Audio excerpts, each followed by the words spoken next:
So guys, don't sure how to add green screen overlay to OBS Studio, but before we continue, don't forget to subscribe to our channel to post more daily tutorials and videos. So let's open OBS Studio and let's click on scene Z and click on the plus button to add new scene 3 for example. Click on OK, and for the sources click on the plus button here, and this shows for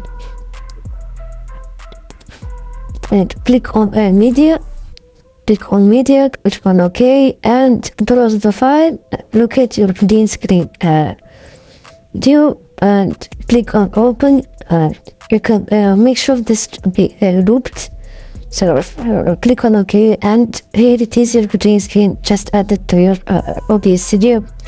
You can also add for example here, click on filters to click on plus button, and choose the filter that you want to add here for your green screen, color key of that, or one of these filters.